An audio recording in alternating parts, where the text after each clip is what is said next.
¿El oro frente a la vivienda? ¿Hasta qué punto pueden competir como activo refugio? ¿Hasta qué punto a nivel histórico la vivienda compite a nivel de activo refugio o de rentabilidad con el propio oro? Yo creo, Luis, que en Madrid, en determinadas zonas, la vivienda ha subido mucho, pero tienes que tomar riesgo también.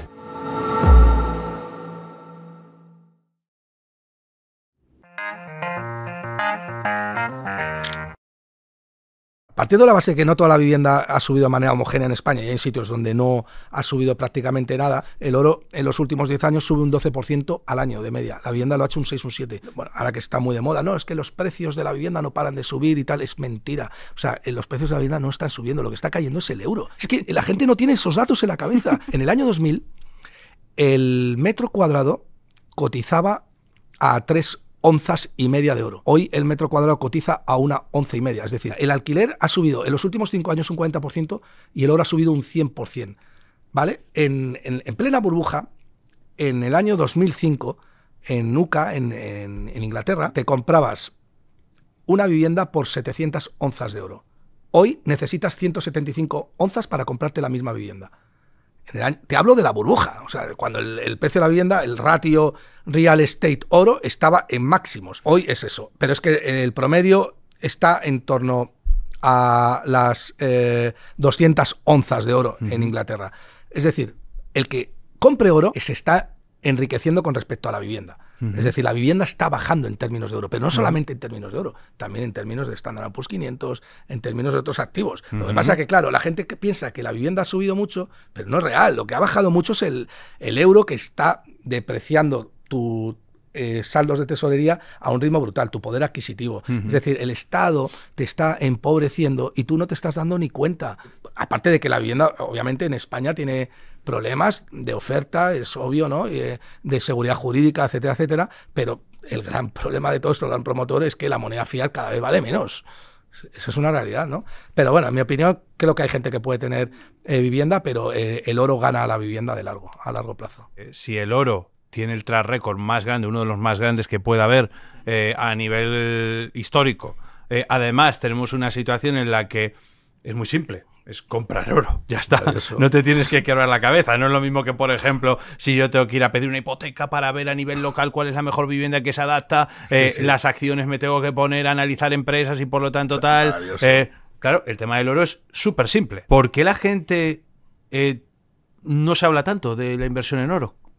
Porque le han hecho mucho daño al oro. O sea, tienes un tío que es Warren Buffett, que es el mejor inversor de todos los tiempos, y se nos cae la baba a los dos, Luis, hablando de él, que ha sacado un 20% anualizado durante toda su vida. Sí, sí.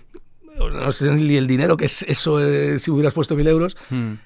Doblando al Standard & Poor's 500, con lo difícil que es doblar a las 500 compañías que tiran del mundo, ¿sabes? Sí, sí. Que te ha dicho que el oro es una mierda, perdón la expresión, porque no produce ningún rendimiento exógeno, porque no produce nada, porque no tiene valor intrínseco. Porque no tiene valor intrínseco. Por supuesto, se ha equivocado Warren Buffett. O sea, le pasa con Bitcoin también parecido. O sea, Warren Buffett es un genio, pero aquí, macho, la has cagado. O sea, no me digas que el oro no tiene valor intrínseco porque no tiene rendimientos exógenos en forma de cupón o en forma de dividendo o en forma de alquiler, porque el oro tiene un rendimiento implícito en forma de ¿qué? De servicio de liquidez. Y de hecho, si tomas el oro desde el año 71, el oro cotizaba en $35 y el Standard & Poor's 500 en 100. El Standard & Poor's 500 se ha multiplicado hasta los 5.700 de ahora por 57 y el oro ha multiplicado por 75. Es verdad que la comparación sería un poco tramposa porque tú sabes, Luis, que las empresas pagan dividendos. Exacto. Y estos se capitalizan, pero desde el año 2000 la relación es más obvia. El oro ha subido un 9, un 10% y el Standard & Poor's 500 más o menos lo mismo. Y me refiero al Standard & Poor's 500 Total Return, al que reinvierte los dividendos y los capitalizas, ¿no? Entonces, lo acabas de decir tú, Luis, has dicho, bueno, es que el que tenga oro es que es muy sencillo. Es mucho más que sencillo, porque encima si las cosas se pusieran muy complejas, imagínate en una situación muy estresada, muy tensionada, que no es descartable. Tensión social total. Claro, pero que no es descartable, que ha pasado a lo largo de la historia y hemos visto cuando ha habido guerras o conflictos muy serios, como el oro ha emergido. Si hubiera una situación en la cual todo el mundo pierde la confianza de todo, ¿dónde te crees que se va a ir la riqueza? Al oro. O sea, la gente va a intercambiar o va a pedir oro. Entonces, en ese momento sí que se va a convertir otra vez en dinero. Entonces, hay que pensar que el oro no solamente es un protector contra inflación, sino que en una situación muy delicada puede llegar a ser un salvavidas que ningún activo hoy por hoy tiene, ninguno. O sea, no hay ningún activo que te pueda llegar a reportar tanta seguridad en una situación súper estresada, en la cual el dólar, la gente no quisiera ni dólares, se puede dar. Y ahí tienes al oro, ¿no? Que te podría proteger, ¿no? Aparte del oro, ¿algún otro tipo de metal? Porque se habla mucho de la plata. O sea, la relación entre oro y plata siempre, muchos inversores que invierten en oro también luego le echan un vistazo a la plata. ¿Cómo ves tú el tema de la plata frente al oro? Si es una alternativa, si al final no tiene las características tan puras frente al oro, y a lo mejor también hablemos un poco de a qué velocidad se encuentra nuevo oro, porque eso es un punto muy importante entre elegir el oro o la plata para poder hacer también inversiones, ¿no? A ver, el oro siempre ha tenido una correlación muy alta con la plata, y ahora mismo la plata va muy por detrás de cómo va el oro. La plata, según todos los cálculos ahora mismo, habiendo roto estos niveles de $32, debería tener una proyección muy por encima de los $40. Lo que pasa es que la plata ha habido muchas partes de la historia donde no ha protegido contra la inflación, donde te has tirado 15 años y la plata no ha recuperado su valor real, ¿no? Y entonces no es exactamente, ni mucho menos, el instrumento que es el oro, por un principio muy claro, que es el de escasez económica. El oro es mucho más escaso que el oro, pero sí que es verdad que en un escenario como el actual, donde el oro está incrementándose cada vez su valor, cada vez más, en una situación en la que su stock to flow, la plata es como oro apalancado, ¿no? Es decir, si esto me sube un 10%, la plata me tiene que subir un 50%. Y ahora hay una divergencia en la correlación, en la cual la plata está yendo mucho más atrasadas que el precio del oro. Yo creo que la plata va a tirar los próximos años también bastante. Cuando digo stock to flow me refiero al grado de...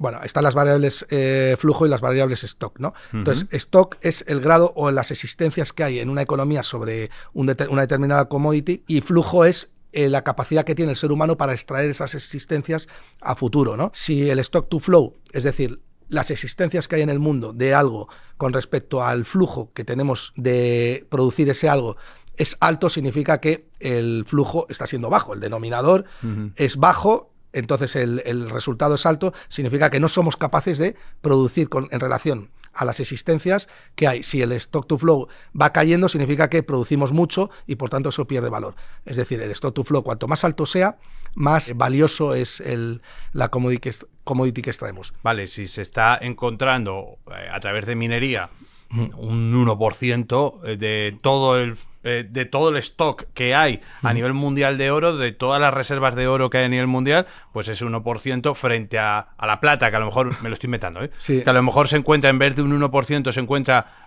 minando un 3%, pues claro, el stock to flow será más alto del oro que, por ejemplo, de la plata. No, es que es más alto. ¿No? Y de hecho no te lo has inventado. Bueno, si... pues lo has clavado. Lo he clavado. Prácticamente. Vale. O sea, bueno, el de la plata es un poco más alto, pero el oro está en la oferta de oro. El 1,5. O sea, para que la gente lo entienda, estamos hablando de que una emisión monetaria, estamos hablando de niveles por encima del 5, 6, 7% de creación de dinero, frente a el oro, que lo que se está es minando un 1%.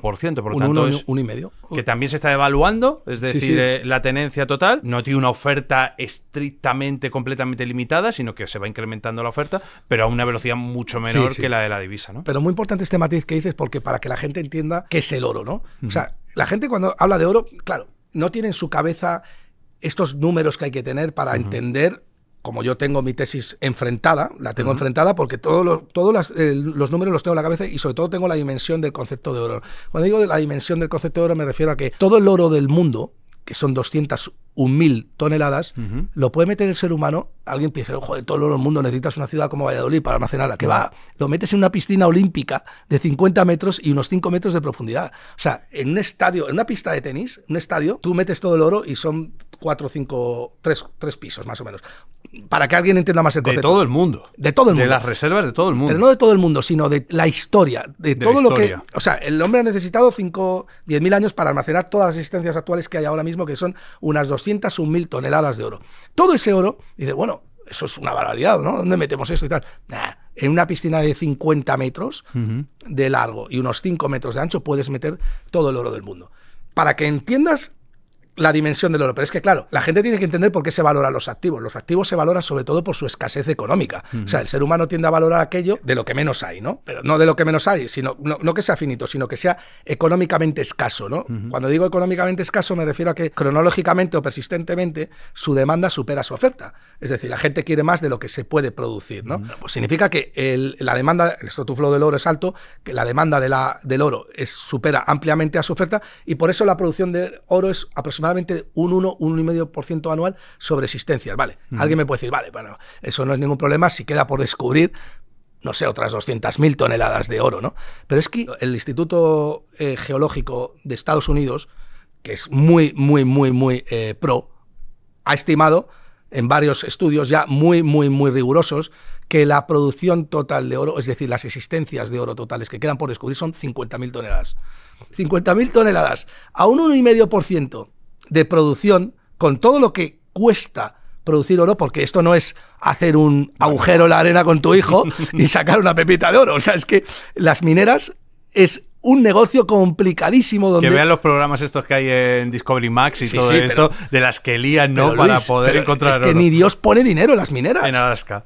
Es que nadie pone dinero. Fíjate, las acciones de las mineras, una acción como Barrick Gold cotiza en bolsa 20.000 millones de dólares. Se supone que estás extrayendo uno de los activos más valiosos para la historia de la humanidad y solamente cotizas en 20.000 millones de dólares porque no son proyectos rentables para el ser humano. Las mineras no son rentables porque tienen un montón de gastos de CAPEX. Endeudamiento también. Claro, bestial. Endeudamiento, CAPEX, de crecimiento, CAPEX de extracción bestial, es lo que se denominan los ISC o All-in Sustaining Cost, ¿no? Son altísimos, ¿no? Si alguien piensa o tiene en su cabeza que todo el oro del mundo lo puedes meter en una pista de tenis y que solamente queda por descubrir el 25% de esa pista de tenis porque hay otro 10 o 20% que está en lugares muy remotos y en las profundidades de los océanos donde el ser humano no es capaz de llegar, te das cuenta de que en 15 o 20 años, a un ritmo de un 1,5%, se va a acabar la producción de oro mundial. Es decir, esa oferta que teníamos inelástica, casi completamente rígida, se vuelve rígida, como la de Bitcoin. Y el stock to flow también se eleva muchísimo más. Se dispara. ¿Y esto qué significa? Que la demanda... al margen de todo lo que, como no puedes producir más, la demanda no para de subir. Se incrementará también la volatilidad, pero el oro se podría ir por encima de los $10.000, ¿no? Bueno, en asteroides, en meteoritos, en minería espacial, que lo he escuchado, ¿eh? Sí, yo también. Lo he escuchado la contratesis de eso, ¿no? ¿Qué piensas tú de eso? Bueno, pienso que oye, que hay que tener imaginación, pero que está muy bien que mira, si algo bueno tienen las tesis es que las tesis de inversión tienen que ser enfrentadas y probadas y todo lo que sea enriquecer la tesis es fantástico, pero es que el hombre ¿cuántas veces ha viajado a Marte en los últimos 100 años? Y a la Luna una vez. O sea, quiere decir que sí, muy bien, déjame que me plantee ese escenario dentro de 40 años, ¿sabes? Mientras tanto, los activos, la media la cual se valora históricamente el Standard & Poor's 500 son 15 años y el PER medio de los activos suele ser 15 años. Algo que ni siquiera el hombre es capaz de viajar ahora a Marte, y eso se prevé que se haga en 20 o 25 años, pues mira, no es una tesis de inversión que tenga que tener en cuenta a lo mejor hasta dentro de 15 o 20 años, dentro de la ficción que supone el hecho de que puedas excavar, que ni eres capaz de hacerlo en la Tierra, conociendo bien la Tierra, no eres capaz de extraer oro en la Tierra, imagínate extraerlo en una situación o en un país como, en un planeta como Marte, o como, es que yo he escuchado, no es que en Júpiter hay un Saturno, sí, digo, pero claro. En Júpiter hay en los anillos, tienes ahí un... Si les cuesta extraerlo en Alaska, imagínatelo en Júpiter. Pero tú fíjate, claro, digo, bueno, esa es el CAPEX, imagínate el CAPEX. ¿Sabes lo que hago yo inmediatamente cuando escucho esa contratesis de inversión? Comprar más oro. Digo, sí. Si esa es la tesis de inversión que tienes para que el oro caiga, compro. Te tengo que reconocer que además el tema del oro yo siempre lo he visto como el activo más sencillo para estudiar a la hora de, bueno, no quiero hacer nada más, voy a posicionarme desde aquí, ¿no?